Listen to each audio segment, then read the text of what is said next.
بسم اللہ الرحمن الرحیم۔ مومن کی بے عزتی کرنا۔ عن ابی الدرداء رضی اللہ عنہ عن النبی صلی اللہ علیہ وسلم قال من رد عن عرض اخیہ رد اللہ عن وجہہ النار یوم القیامہ، رواہ الترمذی۔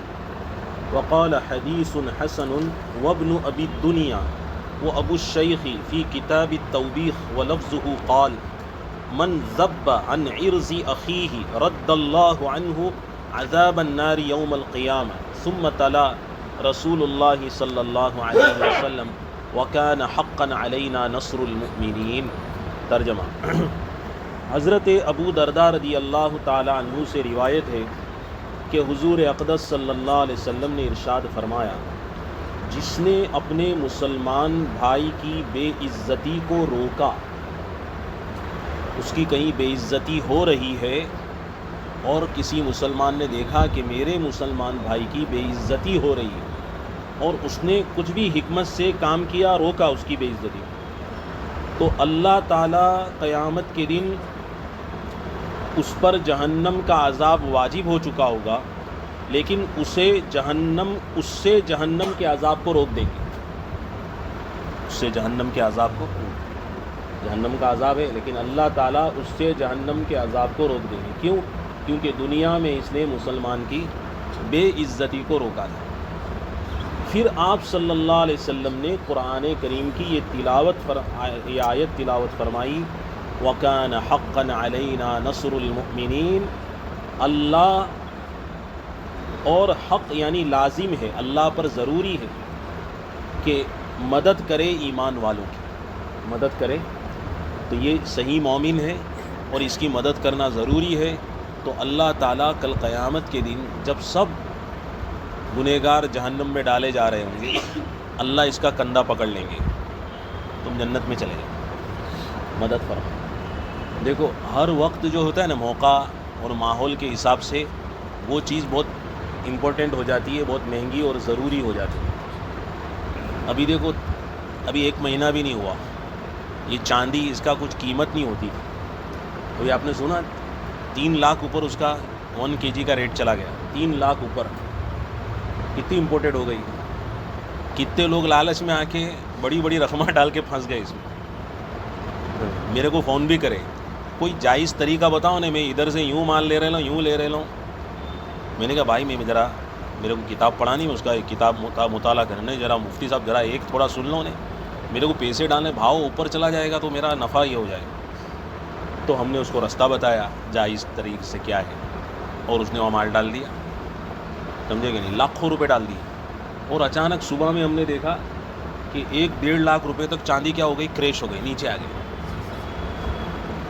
اب اس کو ہی میں نے فون کیا تعلق، میں نے کہا حضرت کیا ہوا ہے کہ اب رہندہ نا مفتی صاحب مذاق مت اڑاؤ نا، ایک دم پسر گیا یار، حالانکہ ہمارا اچھا دوست ہے۔ میں نے کہا یار دوستاروں سے بھی بہت بچنا چاہیے کہ یہ پسر بھی بہت جلدی جاتی ہے، نہیں سمجھ میں آیا۔ تو اچھا میں کہنا یہ چاہ رہا تھا، دیکھو اس وقت کیا ماحول تھا، ذہنیت کیا تھی۔ اچھا ایسا ہی ماحول وہاں پر بنے گا جنت اور جہنم میں جانے کا، ایک عجیب ماحول گرم گرم ہوئے گا۔ تو جو جنت میں جا رہے ہوئیں گے نا، وہ ان لوگوں کے پاس وہ لوگ آئیں گے جو سمجھ گئے ہوئیں گے کہ بھائی ہمارا کیا ہے، مثلا موہن ہے، راکیش ہے، وہ آئیں گے سلیم بھائی، غفران بھائی کے پاس ہیں، یار کہیں جگاڑ لگاؤ نا یار، نہیں سمجھ میں آیا۔ تو کہ کوئی جگاڑت નથી તારા પાસે પાસપોર્ટ જ નથી، નહીં યાર، નહીં યાર તમે કશું કરો ને کیسے، اصل میں اپنی مجلس ہے نا تو باتیں مت کرو، ذرا کوئی ساتھی بات کرے گا تو اتنا ذہن کھلے گا نہیں، تو کہ تمہیں جگاڑ لگاؤ نا، تو وہ جگاڑ لگانے کے لیے بیچارہ سوچے گا، اس کی مجبوری کو بھی دیکھے گا، مگر کیا ہے کہ اس کو سمجھ نہیں آئے گی لا الہ الا اللہ محمد رسول اللہ کا تیرے پاس سرٹیفکیٹ ہی نہیں ہے، پاسپورٹ ہی نہیں ہے، تو تو جا ہی نہیں سکتا، تو وہ مایوس کھڑا ہوئے گا۔ کچھ کوئی ایک بدعتی آئے گا، وہ بدعتی کہے گا یار اپنا کچھ جگاڑ لگے گا کہ نہیں، سمجھے کہ نہیں، تو کہے تیرا کلمہ برابر ہے کہ نہیں، تو کہ نہیں میں تو خواجہ عبد القادر جیلانی کو جو ہے وہ کیا ہے بچہ دینے والا سمجھتا تھا، روزی دینے والا سمجھتا تھا، نعوذ باللہ شرک کرتا تھا، تو کہ یار تیرا بھی پتہ نہیں چلے گا، ارے کچھ تو کرو، دیکھتے اللہ کو تو مانتا تھا نا، کیا مانتا تھا، ذرا کچھ کرو. ایسے بہت سارے مسائل وہاں آئیں گے جیسے ابھی آئے لے تھے، سمجھ میں آیا. اس لیے اللہ تعالیٰ یہ شرک سے، کفر سے، ہر چیز سے ہماری پوری کسی مسلمان کو بے عزت کرنے سے بھی اللہ ہماری حفاظت فرمائے. وعن جابر بن ابی طلحة الانصاری رضی اللہ عنہم قال رسول اللہ صلی اللہ علیہ وسلم ما من امرئ مسلم يخذل امرأ مسلما في موضع تنتهك فيه حرمته وينتقص فيه من عرضه إلا خذله الله في موطن يحب فيه نصرته وما من امرئ مسلم ينصر مسلما في موضع ينتقص فيه من عرضه وينتهك فيه من حرمته إلا نصره الله في موطن يحب فيه نصرته. رواه ابو داود وابن ابی الدنیا وغیرہما واختلف فی اسنادہ. حضرت جابر بن ابی طلحہ انصاری رضی اللہ عنہم سے روایت ہے، حضور اقدس صلی اللہ علیہ وسلم نے ارشاد فرمایا جو شخص ایسے موقع پر اپنے مسلمان بھائی کی مدد نہ کرے جب اس کی عزت پامال کی جا رہی ہو اور اس کی عزت پر دبا لگایا جا رہا ہو اور وہ آنکھوں سے دیکھ بھی رہا ہے مگر وہ مدد نہیں کر رہا، تو اللہ اس کو ایسی جگہ بے یار و مددگار چھوڑ دے گا جہاں وہ مدد کا محتاج ہوئے گا. بات سمجھ رہے؟ جہاں وہ مدد کا محتاج ہوئے گا اللہ تعالیٰ وہاں اس کو بے یار و مددگار چھوڑ دے گا، کیونکہ اس نے اپنے مسلمان بھائی کی بے عزتی کو دیکھا کرا مگر وہاں گیا نہیں اور اس کی بے عزتی کو روکا نہیں. اس نے اس پر کیا ہے کوئی دھبا لگا رہا تھا، تہمت لگا رہا تھا، مگر اس نے جا کے معاملے کی صفائی نہیں کری کہ تم کس کے اوپر تہمت لگا رہے. یہ آدمی ایسا ہو ہی نہیں سکتا ہے. چلو بیٹھ جاؤ، کیا تم بول لے میرے کو بتاؤ اس نے کیا ایسا کرا ہے، کون ہے، گواہ ہے. تھوڑی زبان تو ہلانی چاہیے، کسی آدمی کے اوپر کچھ کوئی غلط آروپ لگا رہے اس کو روکنا. مگر اس نے دیکھا اگر آج ہماری صورتحال ایسی ہو گئی، ہم صرف دیکھ رہے ہیں بس. ایسے موقع پر ہم کو آگے بڑھنا چاہیے مگر ہم آگے نہیں بڑھتے. بتاؤ یہ کام اچھا ہے کہ نہیں؟ اگر ایسا اچھا کام ہم اعتکاف میں بیٹھ کے کوئی کا کر دے تو کیا یہ غلط ہے؟ یہ بھی تو دین ہے نا. دو آدمی کے درمیان جھگڑا ہے، ہم نے اس کی صلح کروا دی، تو یہ کون سا اعتکاف سے باہر کا کام ہے؟ یہ بھی تو دین کا کام ہے، عبادت کا کام ہے، یہ بھی تو عبادت ہے نا. تو یہ ہے کہ اس کی مدد نہیں فرمائیں گے اللہ. اور جو مسلمان اپنے کسی مسلمان بھائی کی ایسی جگہ مدد کرے گا جہاں اس کی عزت پامال ہو رہی ہو تو اللہ تعالیٰ شان ہو اس کی ایسے وقت مدد فرمائیں گے جب وہ اللہ تعالیٰ کی مدد کا طلبگار ہو. کسی انسان پر کبھی بھی کچھ بھی ہو سکتا ہے، تو اس کے لیے کہتے ہیں کہ آدمی کچھ غلط زندگی گزارتا ہے، غلط کھانا کھاتا ہے، بازاری کھانے پر ہی ڈیپینڈڈ ہے، تو اس وقت تو کچھ نہیں ہے، مستی مزہ کر لو. پھر 3 برس بعد اس کے سائیڈ ایفیکٹ شروع ہوتے ہیں. ڈائلیسس پہ آ گیا، پھیپڑا خراب ہو گیا، اس کو فیٹی لیور کہہ رہے ہیں. کیا فیٹی لیور آ رہا ہے. کڈنی میں کیا ہے؟ پتھری ہے. پتاسئی میں پتھری ہے. یہ 2-3 سال گزرنے کے بعد ہو رہا ہے، سائیڈ ایفیکٹ ہو رہے ہیں. ایسے گناہ کے بھی سائیڈ ایفیکٹ ہیں. یہ گناہ کر لیا ہے اس نے کہ بھائی اس کی مدد نہیں کی، اس کی عزت کی حفاظت نہیں کی تو کچھ نہیں. مگر جب اس کو ضرورت پڑے گی، جب وہ روئے گا اے اللہ، تو اللہ اس کی مدد نہیں کرے گا. تو میرے مومن بندے کی تو نے مدد نہیں کی، اب میں تیری کیا مدد کروں. اور جو کرے گا تو جس وقت وہ اللہ کو پکارے گا تو اللہ تعالیٰ اس کی مدد فرمائیں گے. اس کی میں آپ کو ایک مثال دیتا ہوں جو میرے ساتھ ہوئی، زندہ واقعہ ہے.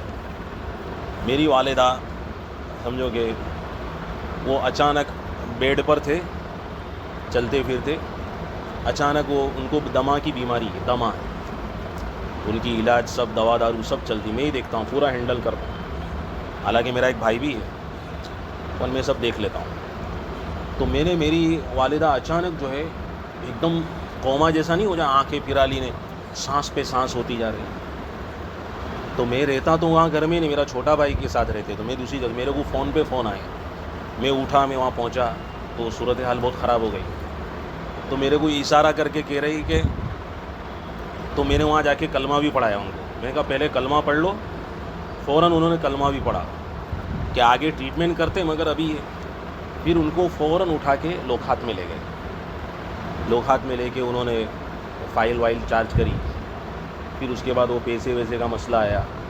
پھر ایک پچھان تھی, وہاں بات کری تو الحمدللہ وہاں کا سارا مسئلہ حل ہو گیا. پھر وہ رنگ والا ڈاکٹر تھا, رنگ والا ڈاکٹر نام سنا آپ نے؟ وہ لوکھات میں آیا کرتا تھا, بہت بوڑھا ڈاکٹر تھا. تو رات کے وقت میں وہ ڈاکٹر آیا, اپنی وہ اس کا جو ٹائم ہوگا آنے کا, تو آ کے انہیں اس نے سب چیک کرا, اندر پائپیں ڈال دی تھی انہیں, سانس بھی سب چلے. تو کیا ان کا کوئی سن ہے, بیٹا ہے؟ تو میں وہیں تھا, میں نے کہا جی میں ہوں. کیونکہ دیکھو ہے نا, ان کو یہ پیشنٹ یہاں یہ ہاسپٹل کے لائق نہیں ہے. میں کہا اچھا, تو کیا کرنا ہے اس کا؟ یہ ہم نے سب رپورٹ دیکھ لی, ان کا مغز جو ہے نا, اس کے اندر مغز کا کچھ حصہ سڑ گیا ہے. تو میں نے کہا ڈاکٹر صاحب بتاؤ آپ کیا کر سکتے ہیں؟ بس اس کا یہ ہے کہ آپ کو اس کا آپریشن کرانا پڑے گا, اور آپ یہ نہیں یہاں ادھر ادھر مت کریے, تو کر دیں گے. وہ کوئی کارڈ وارڈ پہ بھی مت کرو.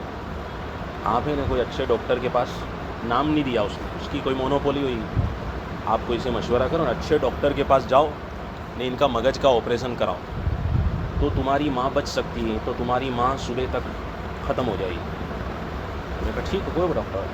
اب یہاں میرے پاس کوئی اسباب ہی نہیں پیسے کے, کیونکہ صورت حال یہ تھی کہ میں تو مدرسے سے ابھی آیا تھا. وہ بھائی تو جاب کرتا ہے 10-15 ہزار کی ہو بس. تو اب میرا ایک بنے ہوئی بھی وہ ہوڑ کا کام کرتا ہے, وہ رکشہ کا جو ہے نا, اس کا بڑا کام ہے یہاں. بنے ہوئی کو کیا بولنے کا, حالانکہ بنے ہوئی میرا نیچے کھڑے لگا. تو وہاں عبادت خانہ ہے. تو ڈاکٹر رنگ والا ادھر گیا, میں ادھر سے نکلا, اور میں ڈائریکٹ عبادت خانے میں گیا. تو وہ ادھر سے جا رہا تھا, تو وہ عبادت خانہ کھول کے دیکھتا ہے اندر آ کے کہ یہ اس کے پریوار والے کے پاس نہیں گیا, اندر جا کے کیا کر رہا ہے. تو میں نے 2 رکعت صلاۃ الحاجت, یہ ہم کو تبلیغ جماعت میں بھی اللہ کے راستے میں بھی سکھائی جاتی ہے. پہلے میں 3 دن بہت لگا رہا ہوں, اقبال بھائی گھڑیالے کے ساتھ میں نے بہت لگایا. تو صلاۃ الحاجت میں نے پہلے ہی سجدے میں نے اتنا دھروس کے مار کے رویا, بہت رویا. میں کہا اللہ تو میرے اسباب بنا دے, کوئی میں ذلیل نہیں ہوں, نہ میری ماں بچ جاوے. بہت رویا میں. پھر دوسری رکعت کے سجدے میں بھی بہت رویا.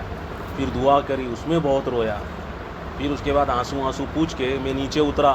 اب کوئی سگے والا میرے کو ایسا لگتا نہیں تھا کہ وہ میرے کام آئے گا وہ ٹائم. میں نے میری گاڑی اسٹارٹ کری, میں گھر گیا. ہمارے ایک پہچان والے ہیں, تو وہ خانپوری صاحب کی اس میں تھے, تفسیر میں تھے. تو میں نے ان کو کال لگایا, تو وہ ابھی انہیں تفسیر کا ٹائم ہوا نہیں تھا, تو وہ گھر پہ ہی تھے. میں نے ان کو فون لگایا کہ ہاں مفتی صاحب کیا, میں نے کہا ایک کام ہے, آپ ملاقات ہو تو کہاں ہو آپ؟ میں نے کہا میں ادھر. ان کو معلوم تھا میرے گھر میں یہ حادثہ ہو گیا ہے. تو وہ دونوں بھائی چچا بھتیجے تھے, وہ دونوں آئے, اپنی آفس پوری کھولی. وہ میں بہت گھبرایا ہوا تھا, تو انہوں نے فرسٹ کلاس کیا ہے وہ فالودہ منگوایا, میرے کو پلا. میرے سے پیا ہی نہیں. تو میں نے کہا ایک کام کرو, پہلے میرے کو آپ قرض حسنہ دو, کیونکہ ایسا مسئلہ ہو گیا ہے, تو میرے کو کچھ سمجھ نہیں آ رہی ہے, کہیں اچانک ڈیتھ ہو جائے گی, میرے کو میری ماں زندہ سلامت چاہیے. ماں کا سایہ تھوڑی کوئی آدمی برداشت کر اتنا جلدی اڑ جاؤ. تو کہ کیا ہوا, ریلیکس تو کرو مفتی صاحب, سب اللہ کام کر دے گا, ریلیکس. میرے سے روا گیا. میں نے کہا آپ میرا کچھ بھی لکھان کر لو, ارے آپ پر ہم کو بھروسہ ہے, ریلیکس تو کرو, تھوڑا صبر تو کرو. کچھ ہو ہی نہیں. پھر اس کے بعد وہ ایک ساتھی تھے نا, ان کا سمدھی, اس کا ڈاکٹر کیسی جن سے بہت گہرا تعلق تھا. ڈاکٹر کیسی جن یہ ایپل ہاسپٹل کا بہت بڑا ڈاکٹر ہے, اس سے بہت گہرا تعلق تھا اس کا. تو کہ مفتی صاحب تھوڑا بھی ابھی تو وہ سمدھی کا انتقال ہو گیا, بتاؤ اتنا جوان سمدھی تھا, وہ بیچارہ عمر گیا, اللہ اس کو جنت نصیب کرے. تو اس کے ساتھ اس کا وہ, تو ارے تم صبر کرو, ہمارے کو تفسیر میں بھی جانا ہے, تم فکر مت کرو, سب تمہارا سب کام ہو جائے گا. بس میں کہا میرے کو فری میں نہیں کرنا ہے. ارے کیا فری کرا کر دے, تم بھریں گے 5 لاکھ بھریں گے, تم ہم کر رہے لینے, تم ٹینشن مت لو. چلو سب سے پہلے ہم نے ایمبولینس منگا دیے لیے, وہ آ رہی ہے, ایک دم بھاری میں کی ایمبولینس ہے, اے سی والی. میں نے کیا بات کرتے, وہ کب سے ہم نے کہہ دیے لیں گے. اچھا میں نے کہا وہاں کا وہ 2000 کی نوٹ چلتی تھی، میرے کو اتنی گڈی انہوں نے یہاں گجوے میں رکھ بھی دی، یہ نے تمہارے گجوے میں کچھ رقم چلی بھی گئی تھی، تم کو احساس نہیں ہوئے گا. تو میں نے یوں کر کے دیکھا تو اندر رقم بھی انہوں نے رکھ دی تھی. برابر، یہ تو اللہ کی مدد دیکھو. اس کے بعد کیسی جین سے بات ہو گئی لی ہے، تمہاری امی کو وہاں سے اٹھا رہے لے، اب تم یہ فالودہ پیو. پھر میں نے کیا ہے وہ فالودہ پیا. پھر میں گیا نا تو واقعتاً ایمبولینس میری سگنیچر کے لیے کھڑے لی تھی. بولو فرسٹ کلاس میری ماں کو اٹھایا انہوں نے، سیٹ اپ کرا، 1-2 آدمی کو لیا، سمجھے. اب وہ سب آ کے پوچھ رہے لے میرا بنے بھی کس نے ہوا کیا. میں نے کہا اللہ نے کرا. پوچھو مت کس نے کرا، اللہ نے کرا ہے، سمجھے گے. یہاں تک کہ ڈسچارج ہوئے 1 روپیہ خرچہ نہیں، دوا بھی وہی ہاسپٹل کی، یعنی بہت مہنگی دوا دیتے ہو. ہمارے ساتھی ہے کہ تم کو اسے پوچھ سکتے آپ، بہت مہنگی. میرے کو 1 قدم نہیں ہلا. اچھا کھانے پینے کا وہاں رہنے کا تو میں تو چونکہ پڑھانے چلا جاتا تھا تو کھانا بھی 2-3 جو ہے کانٹیکٹ والے وہ دے جاتے. اتنا بڑا بڑا ٹیفن آئے. تو میری ایک چاچی ہے تھوڑی بہت آؤٹ لائن کی ہے، جو ابھی اس کا ذکر بھی آیا تھا، اس کو بلایا تھا. تو اس کو خبر پڑی کہ کھانا بہت اچھا آتا ہے، تو وہ اسپیشل ہاسپٹل میں عیادت کے لیے نہیں، وہ کھانا کھانے کے لیے آیا. پوچھے نا کھانا آئلہ ہے، سمجھے. بڑے بڑے ٹیفن آئے. میری اماں کے بیٹا حد ہوتی انسان کی، کچھ کام نہیں لگتی بنی کھانے میں پہلے آ گئی، اور ایسی نعمت آئے. میرا بھائی کہ بھائی ایسا لگتا ہے امی روز ہر سال کیا ہے بیمار پڑنے چاہیے، اتنا بہترین کھانا اللہ پہنچا. یعنی اللہ نے، میں آپ کو کہہ رہا ہوں، اس رنج کو خوشی میں بدل دیا. تو یہ اللہ ایسے وقت میں کیا ہے کام آتا ہے، سمجھے گے. بس یہیں پر اپنی بات کو اللہ ہمیں عمل کی توفیق عطا فرماوے، اور اللہ اپنی نصرت ہمارے ساتھ ہر وقت شامل حال رہے. سبحان اللہ و بحمدہ، سبحان اللہ.